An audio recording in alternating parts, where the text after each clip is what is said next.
Welcome back to Nasdaq Trade Talks. I'm your host, Jill Malantrino, Global Markets Reporter at Nasdaq. We're coming to you live from the Investment Advisor Summit in Austin, Texas. Joining me for this segment, we have Anders Ferguson. He's the founding principal of Veris Wealth Partners, and we're going to focus on the growth of impact investing. Anders, it's great to have you with us. And let's talk about that, the growth of impact investing that you're seeing across markets. Right. Thanks for having me, You're Jill. welcome. So we're an impact wealth management firm, and we work with 300 or so clients around the country. So we work with individuals and families, family foundations. We're not an investment manager. We opened the doors about 12 years ago, right into the Great Collapse.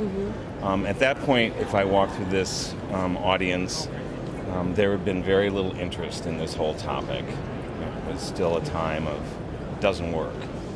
And now we sit here 12 years later, and I just sat through the impact investing workshop that went on, and we had, BlackRock, Northern, Naveen, American Century, all, rightfully tooting their horns for the change of what they're doing in the world of ESG and impact investing. We see, by the trade association of our industry, we see something that a market that was about 5% going into maybe 20 or 25% now over a 10 or 12 year period. So it's a thing. Right. It's definitely a thing. Yep, and I think investors as well too, that part of their investment decisions is correlated to what you're seeing in the ESG space. Why do you think that it's becoming, advisors are adopting more of this into their practice?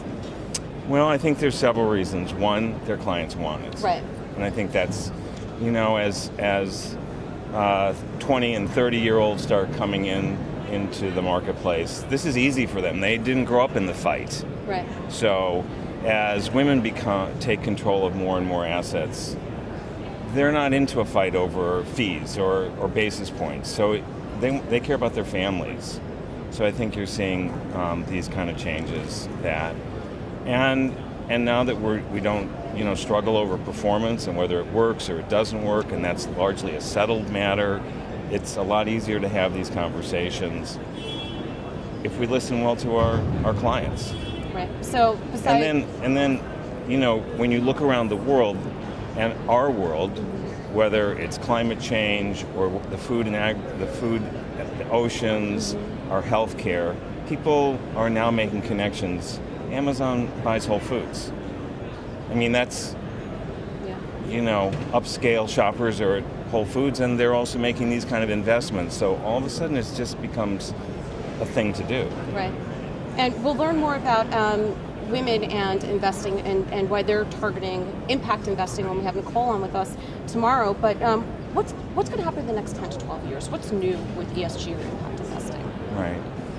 Well, the big things that are changing right now is we're going from kind of the transition of investment managers to integrating ESG research into fund management across all asset classes, to portfolios, whether they're individuals or families or institutional, are now building entire portfolios. So cash, liquid assets, securities, bonds, and alternatives that are 100% touching in the world of impact. I think we're going to see a lot more. The myth that you can't do that so has been largely broken, and so we're seeing a lot more of that, and at scale. I think that you're going to see a lot more innovation in terms of reporting. People want to know, what difference does all this make? And that's a really interesting part of it that we also have to be really careful, because people want to know, but how much data can they absorb in your monthly statement about these factors? So we're going to see a lot more research and data in these next 10 years. All right, Anders, thank you so much for joining us at the Investment Summit, and thanks for joining me throughout the day on Trade Talks. I'm Jill Malantrino, Global Markets Reporter at Nasdaq.